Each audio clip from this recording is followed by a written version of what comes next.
je vous en prie, Luc Ferry, rejoignez-nous. Voilà, merci Luc Ferry. Voilà, il faut prendre le temps que Luc Ferry vienne s'installer maintenant. Merci beaucoup. Pas devant la caméra, pas devant la caméra. Merci beaucoup. Asseyez-vous, Luc Ferry. Merci beaucoup. Et avec nous aussi en direct. Allez, passez dans la caméra, faites-vous plaisir, bravo.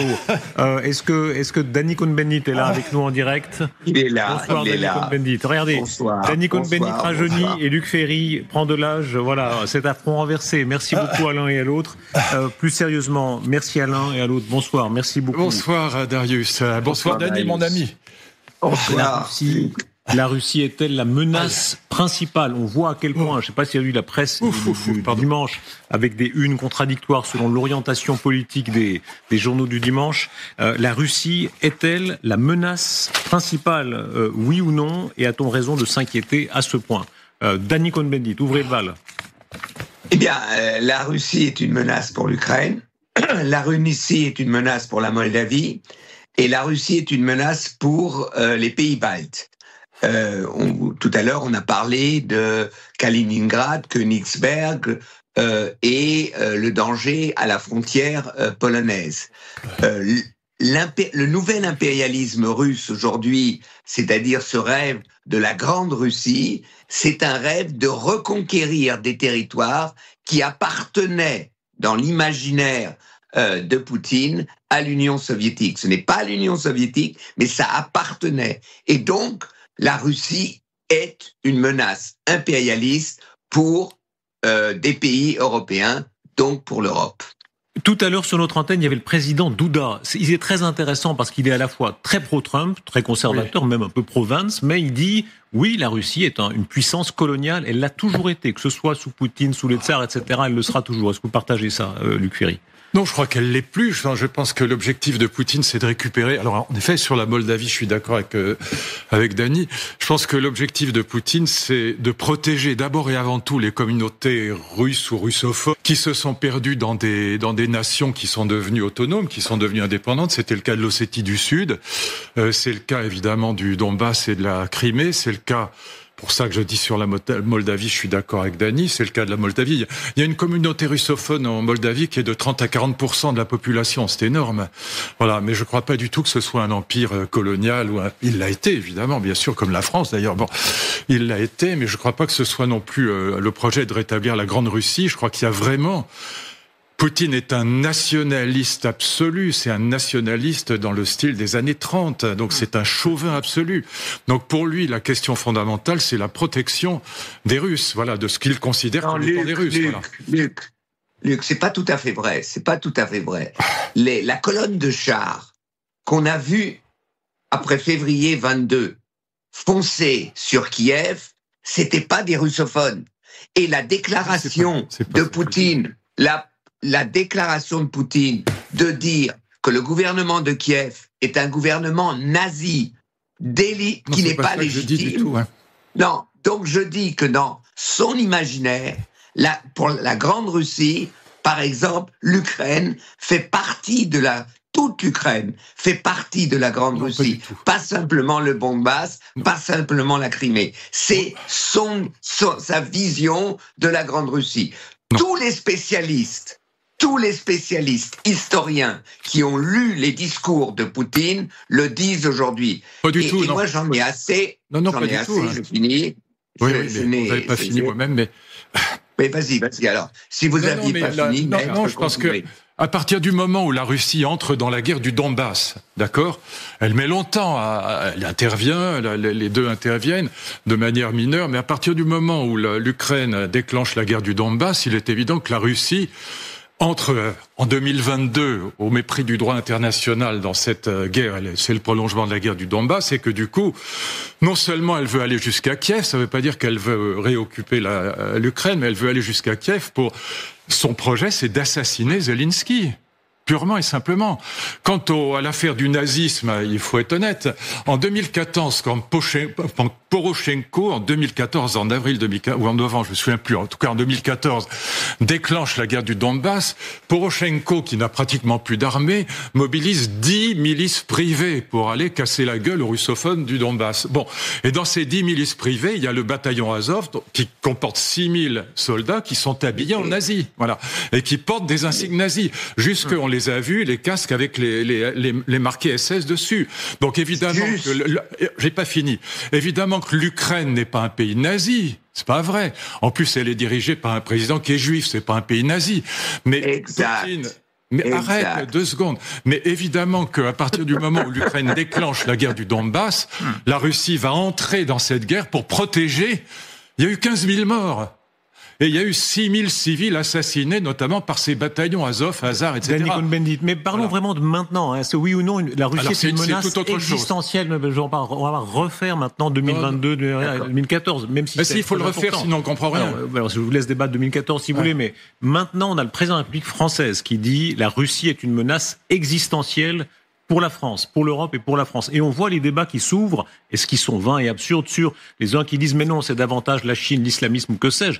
Oui ou non, pour vous, est-ce qu'il y a une menace existentielle maintenant pour la France? Danny Cohn-Bendit, Luc Ferry. Oui, d'accord. Oui, à partir du moment où Poutine peut s'attaquer à un pays de l'Union européenne, c'est une menace pour l'Union européenne. C'est une menace. Et d'ailleurs, vous aviez tout à l'heure le général Yakovlev qui le disait. Il y a des soldats français dans les pays baltes. Il y a une brigade qui se construit allemande dans les pays baltes. Donc, il faut arrêter. Oui, c'est une menace. Comme une autre menace, c'est la menace aujourd'hui du néo-impérialisme masquinien, trumpinien américain. Oui, aujourd'hui, l'Europe se trouve de manière différente, menacée aussi bien par la Russie que par les Américains, qui aujourd'hui ont une vision géopolitique partant du Groenland, passant par le Canada, pour continuer jusqu'à Panama. Ça, c'est la vision de la Grande Amérique. Vous avez la vision de la Grande Russie de Poutine. Donc, ce sont des menaces différentes, mais 2 menaces pour l'autonomie, l'indépendance de l'Europe, donc, en fin de compte, pour notre civilisation. Oui, enfin, Trump ne menace personne militairement, ni le Groenland, ni le Canada, donc c'est pas le sujet. Maintenant, moi je crois que le président Poutine essaye... Laissez-le finir. Le président Macron essaye de remettre la France au cœur du problème. La France n'a plus aucun rôle dans cette affaire. Moi, je voudrais aller au fond des choses. C'est ce qui est important, c'est ce qui va se passer mardi. D'accord, il y a les Mirage 2000, bon, je suis au vous dites. Nous parlons la guerre. Bon, c'est important, c'est ce qui va se passer en Arabie Saoudite. Écoute, tu me laisses finir, mon ami, parce que sinon, c'est pas possible. Si on n'a pas le droit d'avoir l'un après l'autre. Allez, l'un après l'autre. C'est vrai, l'un après l'autre. J'ai simplement dit, mais non. Non, mais si on peut avoir un point de vue divergent, sinon c'est pas la peine. S'il vous plaît. Allez, pas de bisous, pas d'interruption, pas de bisous. Voilà, sur cette chaîne, c'est pas à peine qu'on vienne. Luc Ferry, allez. J'ai un point de vue totalement opposé au tien, donc il faut que tu acceptes ça. L'un après l'autre, s'il vous plaît. Il n'y a aucun liberté. J'explique les choses, j'essaie de les expliquer, j'essaie d'argumenter, je pousse pas des hurlements, j'essaie d'argumenter. 3 protagonistes qui comptent. C'est quand même important. Zelensky, évidemment, Poutine, évidemment, et le président Trump, évidemment. Tous les 3 disent qu'ils veulent la paix. Zelensky a écrit à Poutine, il est revenu, il a dit « Je me mets sous l'égide du président Trump pour aller vers la paix ». À quoi elle va ressembler, cette paix? Elle va ressembler à quelque chose qui pourrait être très intéressant, c'est l'affaire des terres rares. Si en effet... Et Zelensky l'a dit très intelligemment, s'il signe avec Trump sur l'affaire des terres rares, ça veut dire que les Américains vont aller s'installer en Ukraine, non pas militairement, mais entrepreneurialement. Ils vont installer des mines, ils vont installer des transports, mais ils seront là, avec évidemment un deal avec Poutine qui sera, puisqu'on s'installe en Ukraine pour exploiter les mines de terres rares, vous n'intervenez pas. Et Poutine est probablement d'accord avec ça, en échange de quoi? En échange du fait qu'il va évidemment garder le Donbass et la Crimée, avec la promesse qu'il n'y ait pas de troupes de l'OTAN dans l'Ukraine. Cette solution-là, si elle se met en place, l'humiliation de reprise de la guerre dans 10 ans. Mais c'est ça qui peut se passer, c'est ça qu'on doit défendre. Et la France, là-dedans, ne joue pas. À la limite, la Turquie est plus importante que la France dans cette négociation, parce que Erdogan peut parler avec les 3. Macron ne peut plus parler avec Poutine. Ok. Moi, j'ai une autre vision des choses. Eh ben, très bien, magnifique. Attends, mais oui, je sais que c'est magnifique. Quand je parle, c'est toujours magnifique. Alors, je continue. Pour moi, aujourd'hui, il y a le problème d'un cessez-le-feu. Il y a le nouvel impérialisme américain qui veut effectivement posséder, par exemple, les terres rares. Donc, ils font pression sur Zelensky, sur l'Ukraine. On ne vous aide plus à vous défendre, cédez-nous. C'est un chantage incroyable. Non. Très bien, Zelensky accepte. Très bien. Oui. Il y a un cessez-le-feu. Imaginons même qu'il y a un traité de paix. Il y a une ligne de démarcation. Cette ligne de démarcation, elle est à peu près là où sont les troupes depuis maintenant environ 1 an. Oui. Il y a donc 80% du territoire ukrainien qui devient l'Ukraine. Cette Ukraine va rentrer dans l'Union européenne. Cette Ukraine veut rentrer dans l'Union européenne. Et l'on verra, il faut sécuriser les 80% de l'Ukraine qui deviendront un pays de l'Union européenne. À partir de là, le problème c'est que Poutine dit il ne faut pas de soldats européens pour sécuriser ce qui sera l'Ukraine. Et cela, c'est inadmissible. Si l'Ukraine est un pays souverain, indépendant, 80% du territoire d'aujourd'hui, il a le droit de choisir qui est prêt à sécuriser ce pays, puisqu'il sera un pays qui va vers l'Union européenne. Et c'est là où Poutine, c'est là où Trump risque de s'accorder sur le dos des Ukrainiens. Et c'est là où la France a une carte importante à jouer avec l'Allemagne, et l'Allemagne d'ailleurs a compris quand on voit les décisions du prochain gouvernement, sur la défense par exemple, eh bien, les Européens avec les Anglais ont une carte fondamentale, donc avec la France, avec la capacité militaire de la France, de sécuriser ce qui sera demain l'Ukraine faisant partie de l'Union européenne. C'est là que va se jouer toute l'affaire. Bon, alors évidemment, moi je vois les choses. Il est clair que pour Poutine, des troupes européennes, depuis que Nicolas Sarkozy est revenu dans l'OTAN, ce qui n'est, comme vous le savez, pas le cas du général de Gaulle, depuis que nous sommes revenus dans l'OTAN, les troupes européennes, voilà, dans le commandement de l'OTAN, sont intégrées. Ça veut dire que pas la même chose. Quoi ? C'était pas la même chose de pas revenir dans le commandement ou de pas revenir dans l'OTAN. Ah, si, ça veut dire que du point de vue de la Russie, les forces européennes en question sont des forces de l'OTAN. Voilà. Et donc, c'est ce que la Russie ne veut pas. Donc, moi, je pense que, pour le quart d'heure, la meilleure sécurisation de la Russie, de l'Ukraine, de ce qui restera, il y a au moins un point sur lequel on est d'accord, c'est qu'on va pas recommencer la guerre du Donbass. Bon. Donc, il y a au moins un point sur lequel on est d'accord, c'est que l'enjeu, c'est de sécuriser les 80% du territoire ukrainien qui seront souverains et qui doivent être en sécurité. C'est ça l'objectif, c'est pas de reprendre le Donbass, l'objectif. Je peux vous faire une petite interruption. Je suis frappé de voir, je dis pas que l'Ukraine n'est pas importante, mais on parle de la menace existentielle sur la France et vous ramenez tout comme si, au fond, vous ne croyez pas vraiment qu'il y a une menace existentielle sur l'Europe de l'Ouest, alors que ce qu'a amené le président de la République, c'est que, bien sûr, il y a la question de l'Ukraine qui est capitale, mais que maintenant, le débat s'est déplacé sur une menace même sur l'ensemble de l'Europe. Et je vous entends peu là-dessus. Darius, bon, continuons. C'était pas du tout ce que je vous laisse finir. Allez-y. Bon, non, j'ai oublié, ça fait rien. C'est pas grave. Vas-y, Dany, je t'en prie. Darius, quand le président français dit il y a une menace existentielle, elle est pour les pays européens. La menace existentielle aujourd'hui, c'est là-dessus que j'aimerais vous entendre. C'est comme le débat de l'heure, voilà. C'est pas le débat de l'heure. Ce sont les pays baltes. Ce sont les pays baltes. C'est donc avec les pays, la Pologne, et une menace existentielle à la frontière de la Russie, la Suède et la Norvège. Donc je dis par là, la Finlande, pardon, je dis par là que si nous nous comprenons en tant qu'Européens et non pas simplement en tant que Français, il y a une menace existentielle de la Russie pour l'Union européenne, parce qu'il y a une menace existentielle pour certains pays de l'Union européenne.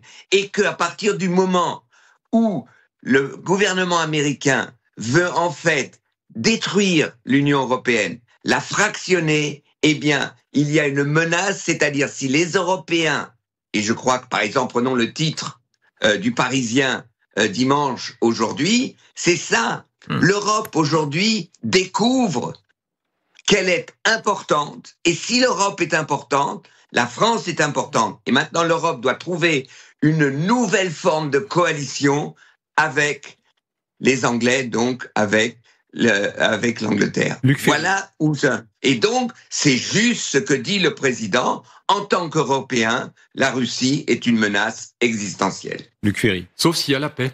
Voilà, donc ça change tout. Donc c'est pour ça que moi, ce qui m'intéresse, c'est la question de la paix. C'est ce qui va se passer mardi. À partir du moment où Zelensky, Trump et Poutine sont d'accord pour faire la paix, alors évidemment, je suis pas naïf, ils n'ont pas la même conception de la paix, c'est évident. Pour ça qu'il y aura des négociations.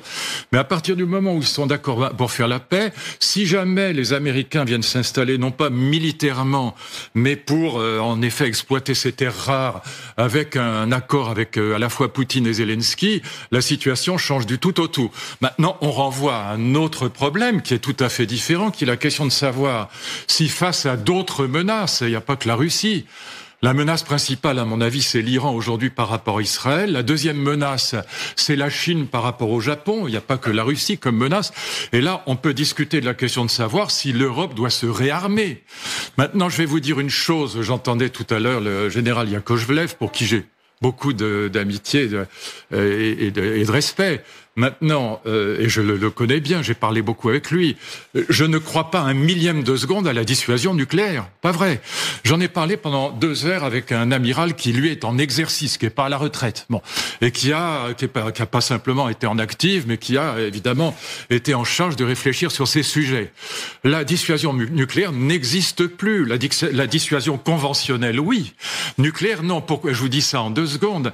La dissuasion nucléaire, elle repose du côté de l'ennemi. Il n'est pas question de savoir si Danny Cohn-Bendit ou moi on est pour que le président Macron appuie sur le bouton, c'est pas le problème. La question est de savoir si un de nos ennemis pense qu'on peut le faire. Voilà. Je crois qu'aucun de nos ennemis pense qu'on peut le faire, mais de toute façon, si on le faisait, ce que me disait cet amiral, il a évidemment raison, c'est mécaniquement vérifiable, enfin, ça irait très vite. Les sous-marins russes enverraient immédiatement une quinzaine d'ogives nucléaires sur la France, et la France serait vitrifiée dans le quart d'heure. Donc nous, dans les 2 sens, Darius, réfléchissez à ça. Est-ce que nous sommes prêts, nous, à envoyer une bombe sur, enfin c'est pas des bombes, c'est des missiles, sur un Saint-Pétersbourg ou Moscou, quitte à tuer 10 millions d'enfants et de femmes, hein, où on les verrait courir dans la rue en sang, en hurlant comme à Nagasaki, Hiroshima? Non, on n'est pas prêt à faire ça. Voilà, parce qu'on est un pays humaniste, démocratique et droit de l'homiste, et on a raison de l'être.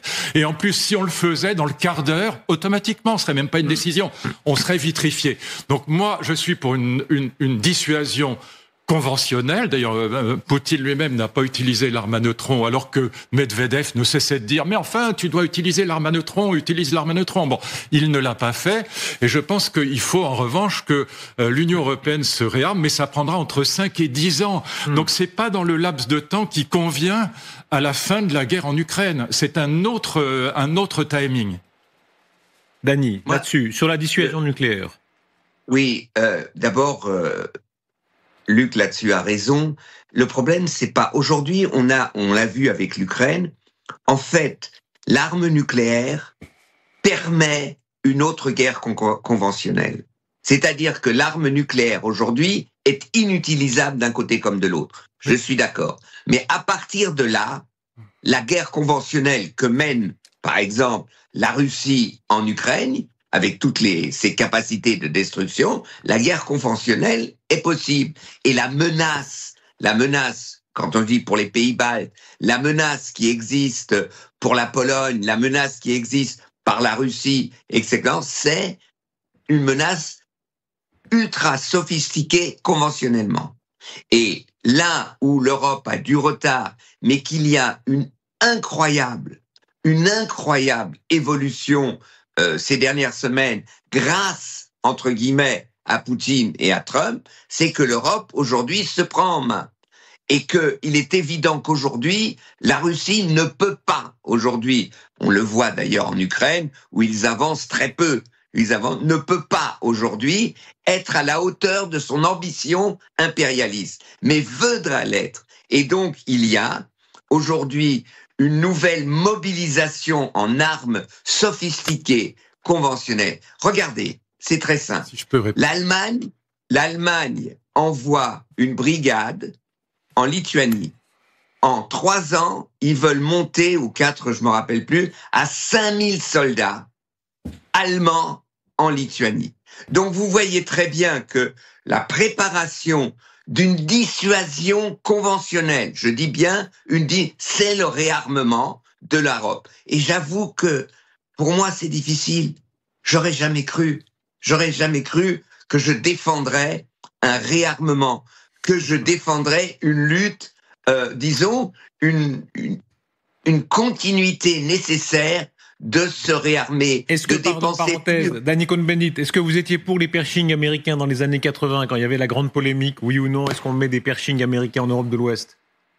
J'étais déchiré, j'ai trouvé que la phrase de Mitterrand j'étais déchiré, je voulais oui, parce que d'un côté, c'est vrai que les fusées étaient du côté des Russes, et que les Pershing étaient effectivement des armes de défense, mais en même temps, je ne comprenais pas à l'époque la logique de la dissuasion nécessaire, qui est une dissuasion conventionnelle. C'est vrai que j'ai évolué, il y a eu la Bosnie, on a aujourd'hui des exemples où, pour éviter la guerre, il faut être capable de se défendre. Donc, il y a aujourd'hui un problème de réarmement. Luc Ferry, sur l'importance de se réarmer massivement. Luc Ferry. C'est des mots pour l'instant. Là, les 800 milliards dont Mme von der Leyen a parlé n'existent pas, il faut être clair. Donc là encore, j'en parlais avec mon amiral préféré, il me dit, on n'a pas la queue d'une cerise. Mme von der Leyen, il faut écouter son discours, elle a dit, en fait, je vous permets de mettre de côté le pacte de stabilité et de croissance si vous vous endettez davantage pour acheter des armes. Voilà, premier point. Donc, est-ce que la France peut s'endetter davantage ? Bayrou a dit, on touchera pas au modèle social, et il a dit, on n'augmentera pas les impôts. Donc, miracle, mystère. Deuxièmement, tous les généraux l'ont dit, y compris ici, pour se réarmer, il faut entre 5 et 10 ans. Donc, encore une fois, c'est pas le timing de la paix en Ukraine. C'est 5 ans après, si tout va bien, ou pas trop mal. Troisièmement, pour l'instant, c'est la meilleure nouvelle pour les États-Unis, puisque que ce soit la Pologne ou que ce soit l'Allemagne, ils achètent des F-35. Ils n'achètent pas des Rafales. Bon. Quatrièmement, et c'est un point évidemment important. Soyons honnêtes, ils peuvent changer. Non, ils peuvent pas changer parce qu'on les a pas. On peut en produire 100 par mois, mais on les a pas, les Rafales. Donc ils peuvent pas changer. Pour l'instant, s'ils veulent se réarmer, c'est avec de l'armement américain. Et quatrième point, tu peux dire non si tu veux, mais c'est vrai quand même. Et quatrième point, la France est le seul pays d'Europe, de l'Union européenne, à être capable de fabriquer un porte-avions. Aucun autre pays n'est capable en Europe de fabriquer un porte-avions. Donc pour l'instant, il faut entre 5 et 10 ans pour se réarmer, selon les types d'armes. Ça ne peut se faire que sur la dette. Alors, nous, on est à l'os sur la dette, on peut pas s'endetter davantage.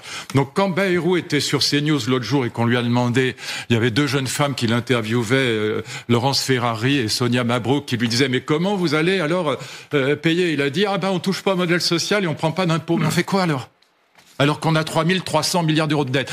Donc, pendant ce temps-là, les pays comme la Pologne et l'Allemagne, surtout la Pologne évidemment, vont acheter des armes américaines.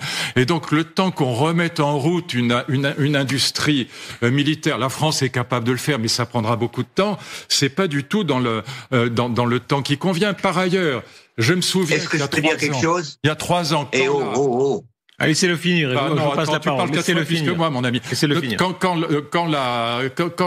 Au début de la guerre, l'intervention, donc l'agression, on va dire, en effet, contraire au droit international de la Russie en Ukraine en 2022.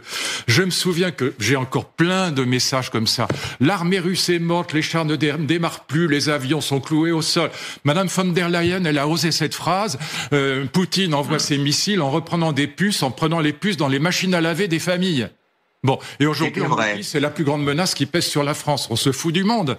Donc la vérité, c'est que la Russie aujourd'hui, elle ne peut pas refaire la guerre. Elle ne peut pas attaquer la Pologne parce qu'elle n'est pas capable de le faire. Alors profitons-en. D'accord. Est-ce que je peux vous poser à l'un et à l'autre une question un peu candide ? Je sais, je vous relance. Alors allez-y, reprenez, je vous poserai ma question après. Allez-y. Relancez-moi, cher ami. Relancez-moi. Vous adorez relancer. Expliquez-moi pourquoi tant de passion ? Parce que dans l'absolu, un continent doit se défendre. Donc dans l'absolu, de toute façon, que la menace soit immédiate, pas immédiate, la Russie, les islamistes, les Chinois, peu importe. On se dit que plus le continent est armé, mieux c'est. Et on a l'impression que ça suscite un torrent de passion contraire, comme si c'était un sujet plus politique en réalité. Qu'est-ce qui fait c'est la question du patriotisme aussi qui est en jeu. Ah non. Bon, alors d'accord, vas-y mon grand. Dany. C'est une passion. Dany. À l'extrême droite. Parce que pendant 20 ans, l'Europe a cru ne pas devoir faire ce qu'aujourd'hui l'Europe comprend qu'il faut faire. C'est pour ça que ça s'utilise. C'est parce que c'est des erreurs incroyables.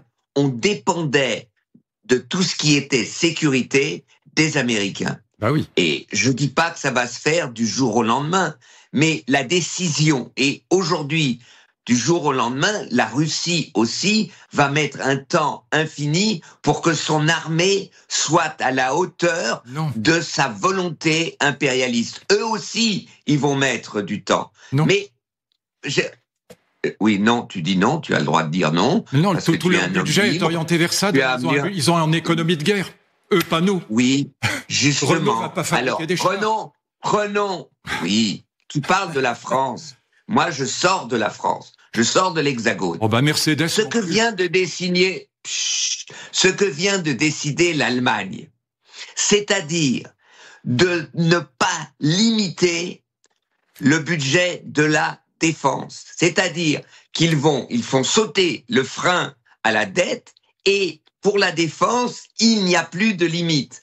Deuxièmement, ce que dit Madame von der Leyen, c'est qu'elle veut un emprunt commun, et c'est difficile pour l'Allemagne, où l'Allemagne toujours un emprunt commun à la hauteur de 157 milliards, qui donnerait une impulsion pour effectivement les budgets de la défense des États européens qui sont en difficulté. Voilà, donc on est aujourd'hui, qui sont en difficulté financière.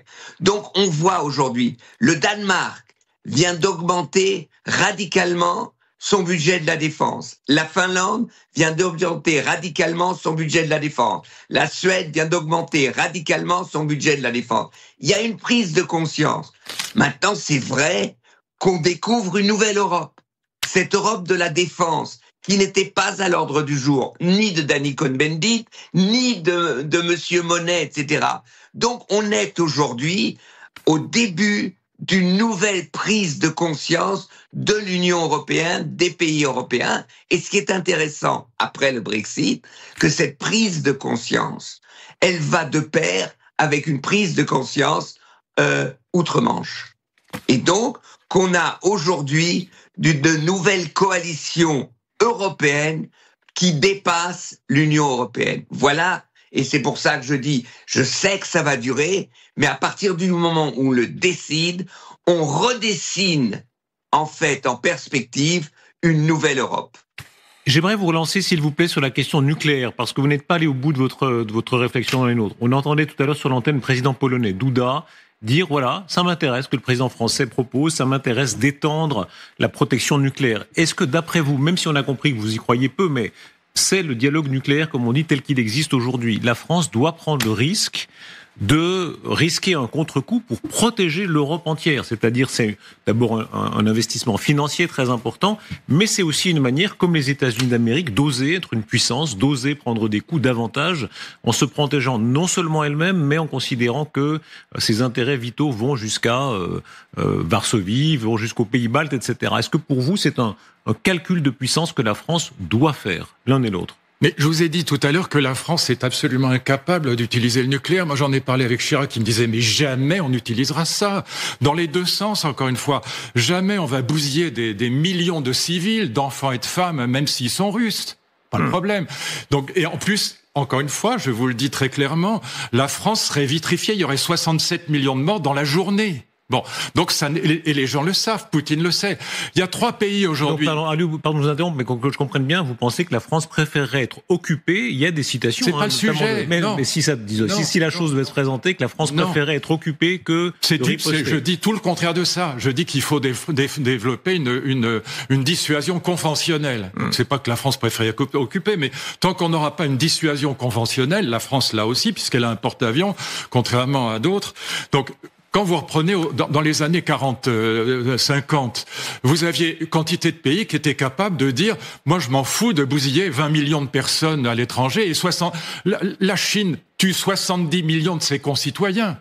Donc vous aviez des gens comme même Truman, vous aviez des gens comme Staline, comme Hitler, comme Mao qui étaient capables de bousiller des centaines de millions, enfin en tout cas des dizaines de millions de gens.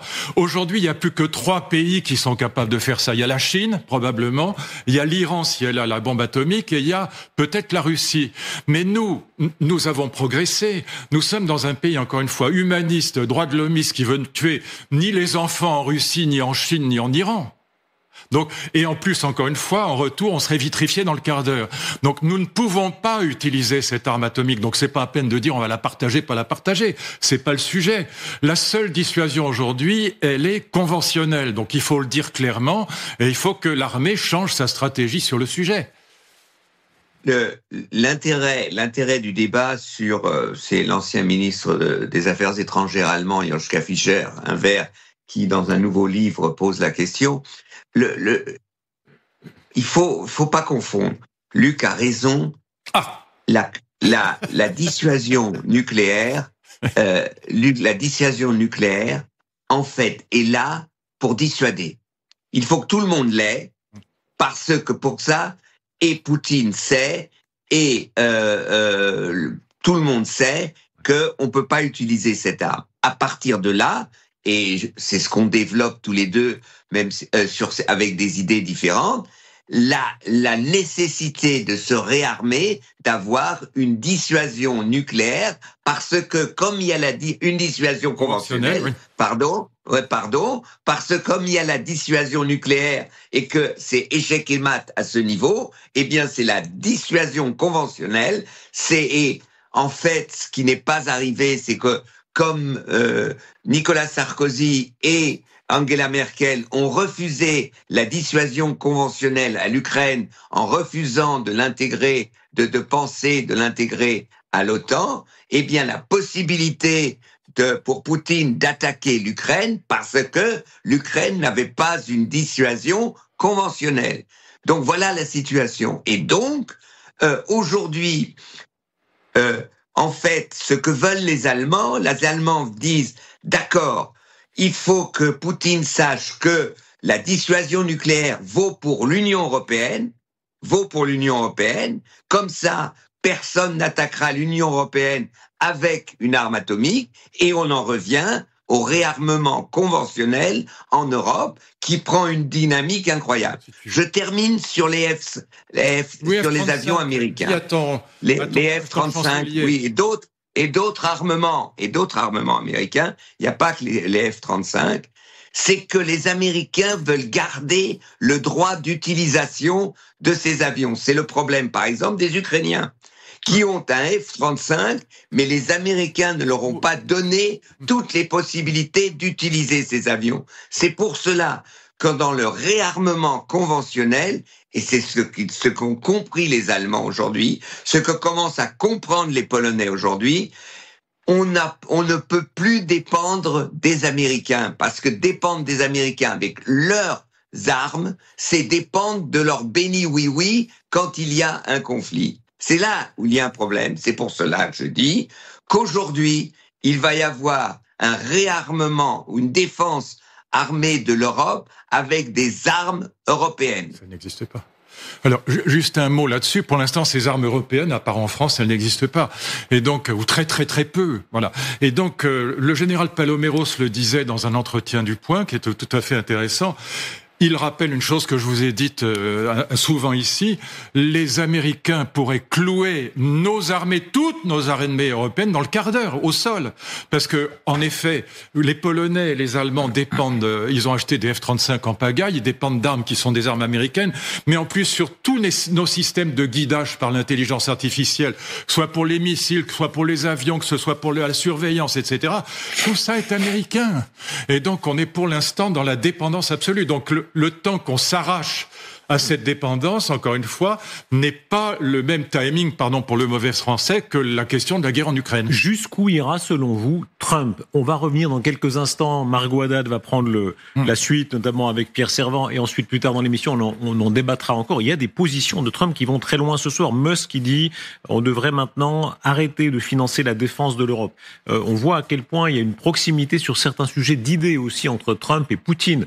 On assiste à des déclarations spectaculaires. Je ne sais pas si vous avez vu Jacques Attali qui dit, il compare pas en tout, mais il fait la comparaison entre la progression de Trump, sa manière d'avoir le pouvoir et d'avancer dans le pouvoir, et Adolf Hitler. Voilà. Oui, enfin c'est idiot. Bon, ça c'est vraiment la bêtise crasse. Bon, mais alors attendez, je finis ma question. Je finis ma question. Est-ce que selon vous, Trump peut aller plus loin que le lâchage de l'Europe? Est-ce qu'il peut aller dans une forme d'alliance?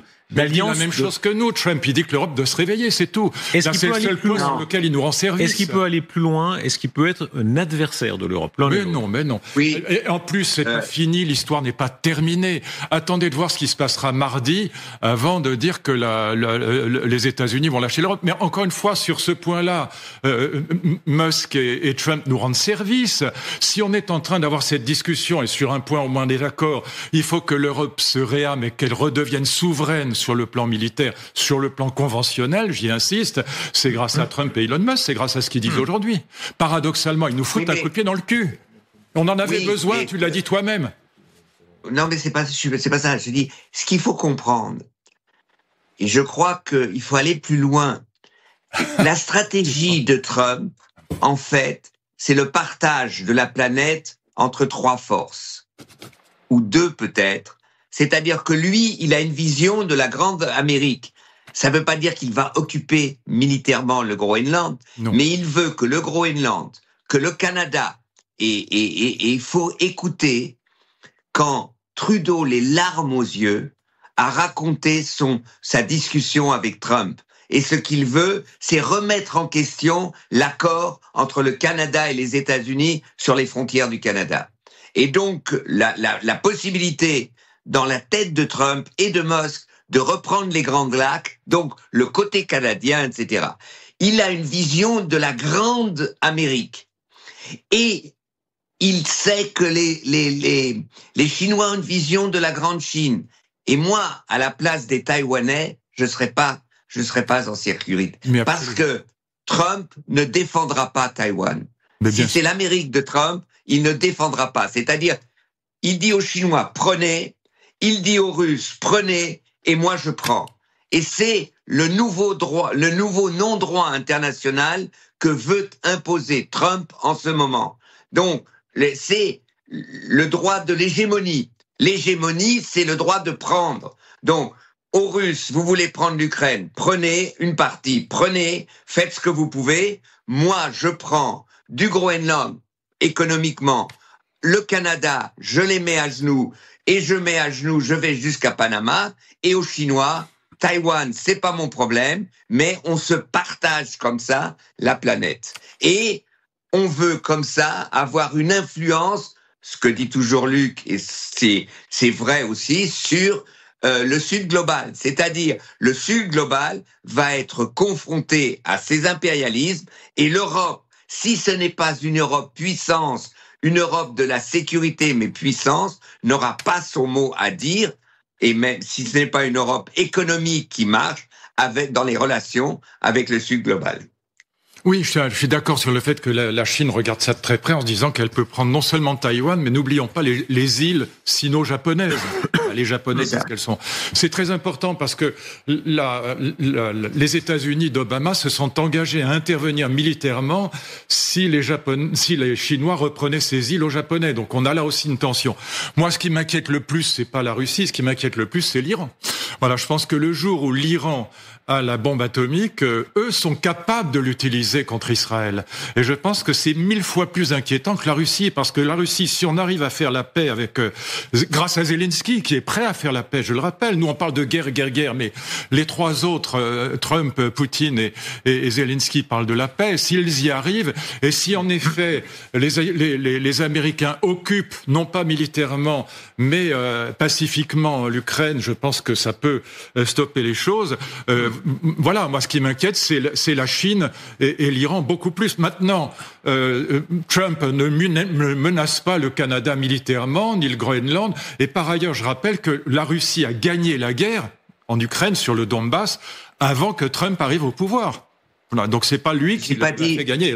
C'est pas lui qui a fait gagner la Russie. Hein. Votre vision? Non, ce qui a fait gagner une partie là où il est, c'est l'incapacité de l'Europe au début de cette guerre à fournir à l'Ukraine les armes nécessaires. Nous n'avons pas.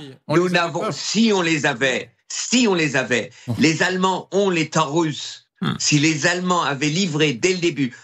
Il faut se rappeler Avançons un ce peu. qui s'est passé en Allemagne. Attendez, on va pas faire tout le débat. On avait commencé par là, mais je vous laisse finir votre phrase. Mais non, je voulais juste dire que du moment où les Allemands, pour soutenir l'Ukraine, voulaient livrer des casques, jusqu'au moment où ils ont toujours hésité sur les Taurus, je trouve qu'il y a là une évolution qu'a faite, mais que doit continuer l'Allemagne en ce qui concerne son soutien. Et Macron voulait pas humilier Poutine, souviens-toi, il y a pas longtemps. Et j'ai gueulé contre ça.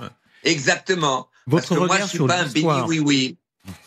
Votre regard sur l'histoire. Est-ce que l'Europe, en réalité, est l'exception? Quand vous avez cité ces grands empires qui ont des velléités expansionnistes d'une manière ou d'une autre. Et les Américains, c'est une démocratie, mais expansionniste.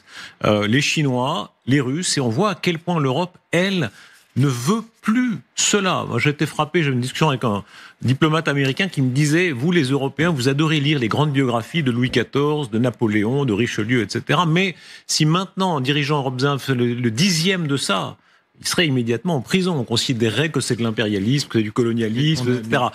En réalité, est-ce que nous sommes les seuls à nous être à ce point limés les canines dans un monde où l'histoire continue dans sa violence? Non, c'est pas ça. C'est qu'on a été le pays colonialiste le plus abominable de la planète, faut le dire. On a été colonialiste. Alors, je vais pas reprendre le discours d'Apatie parce que comparer le nazisme et la colonisation est en effet stupide. Néanmoins, c'est vrai que la technique de l'enfumage, on a tué 500 000 Algériens sur 3 millions à l'époque. Je parle du début de la colonisation. Donc, et en effet, il y a eu des enfumages en pagaille et les colonnes de guerre, les colonnes de la mort, ont semé le malheur absolu en Algérie, il faut le dire, entre 1830 et lisez le recueil de textes que mon ami Todorov a publié sur Tocqueville et la guerre en Algérie. C'est abominable ce qu'on a fait, il faut le dire. Bon, donc on s'est calmé à partir des accords d'Évian, mais c'est 62, Darius, c'est incroyablement récent. Et pourquoi on s'est calmé? Parce qu'on est devenu des démocraties, qui respectent les droits de l'homme, on est devenu des démocraties dans lesquelles l'individualisme démocratique a déconstruit le patriotisme traditionnel et les religions, et c'est pour ça, j'y reviens, que je dis que le nucléaire, c'est mort. Dany? Oui, Darius, il faut pas oublier, la décolonisation fait partie du patrimoine démocratique des Européens. Exactement. Parce que il y avait pas que les colonies françaises, il y avait l'Allemagne et la barbarie des colonies allemandes, il y avait le Portugal, il y avait oui, attendez, vous pouvez vous permettre ce que vous voulez. Décolonisation forcée, ça n'a pas été une générosité de l'Europe, on a forcé les Européens à partir, je me permets quand même de vous le rappeler. Absolument, attendez. Quand je dis, oh là là, il est compliqué le Darius ce soir. Hein, il veut tout faire. Je ne crois pas que ce soit le plus compliqué. Quand je parle de décolonisation, il est évident que c'est-à-dire la lutte contre les colonies, l'émancipation de l'Algérie, de l'Angola, de toutes les colonies européennes, ont eu pour résultat une réflexion sur ce qu'est la civilisation, ce qu'a été la barbarie de la colonisation dans nos pays. Attendez, maintenant, Darius, une seconde. Seulement voilà, on a un problème. Autant la décolonisation forcée, la lutte contre le colonialisme des Européens qui ont été des pays coloniaux était juste, autant ce qui est dramatique, c'est tous les pays qui se sont décolonisés sont devenus des pays totalitaires. C'est ça notre problème. Dans notre réflexion. Donc, l'Algérie s'est émancipée de la France et il y a eu une barbarie, là, Apatie a raison, une barbarie française en Algérie, Mais le problème, c'est qu'il y avait une barbarie en même temps qui se mettait en place. C'est la barbarie de l'armée algérienne, de l'Algérie, qui est devenue un pays totalitaire. Et on peut dire la même chose de Cuba, on peut dire la même chose du Vietnam, on peut dire, et j'en passe des vertes et des pas mûres. C'est ça notre problème idéologique compliqué qu'on a à discuter entre nous Européens, sur la décolonisation et les résultats de cette décolonisation. Moi, je trouve que la déconstruction des religions, le fait qu'on soit devenu des sociétés laïques, individualistes, droits de l'homiste, et aussi la déconstruction du patriotisme, le chemin des dames, 400 000 morts en 2 mois, ben c'est fini, ça, et heureusement que c'est fini. Donc la déconstruction de ce patriotisme absurde des années 30, où la guerre de 14 était stupide, c'est la guerre la plus bête du monde, à part peut-être la guerre en Ukraine. Mais la déconstruction de ces traditions, je trouve ça formidable. Le problème, c'est qu'on est dans un monde où nous avons progressé. On est devenus des démocrates et c'est bien, on est humanistes et c'est bien, on a décolonisé et c'est bien. Mais les autres pas. L'Iran pas. Les États-Unis, c'est discutable. La Russie pas. Voilà. Et donc c'est ça l'exception. qu'on a. L'Europe est plutôt une exception. Une exception, oui et non, parce qu'en même temps, on gagne du terrain. Regardez, depuis les années 50, le terrain qu'on a gagné. Les pays de l'Est étaient totalitaires dans les années 50. Ils ne le sont plus. Ils ont regardé l'Amérique latine. Ils ont adhéré volontairement. On les a pas forcés. Mais non, ils ont pris le modèle français. Ils ont mis le modèle allemand. Volontairement. Mais c'est pas ça que je dis. Je dis que la démocratie a gagné partout dans le monde. Elle a gagné dans les pays de l'Est, elle a gagné en Amérique latine. Il reste des môles, c'est la Russie, c'est l'Iran. Les États-Unis de Trump, c'est pas blanc-bleu. Et donc, je trouve que nous avons progressé. Le problème, c'est que les autres n'ont pas progressé en même temps que nous. Et donc, moi, je ne regrette pas qu'on soit plus patriote comme le général Nivelle. Je regrette pas qu'on ait déconstruit les religions et qu'on soit dans une société laïque. Je trouve ça formidable. Mais je dis que par rapport à des gens qui restent dans des pays totalitaires ou dans des dictatures, c'est dangereux. C'est pour ça qu'il faut se réarmer. Dany. Darius, ce qu'il faut comprendre, c'est que c'est vrai que ce surplus civilisationnel qui a trouvé refuge en Europe, où on a été forcé de repenser ce qu'on était. Évidemment que ceux qui se sont battus contre les pays coloniaux européens nous ont forcés à penser, et qu'aujourd'hui, la pensée de la démocratie libérale qui tente de respecter, mais il y a des contre-pouvoirs si on les respecte pas, qui nous forcent à les respecter, les droits humains, le droit des femmes, le droit des minorités, etc. Eh bien, aujourd'hui, l'Europe est dans le monde une exception. C'est pour ça qu'il faut défendre l'Europe. Merci beaucoup, et Alain, et à l'autre. Je mettrai l'Amérique latine avec. Merci beaucoup, Alain, et à l'autre.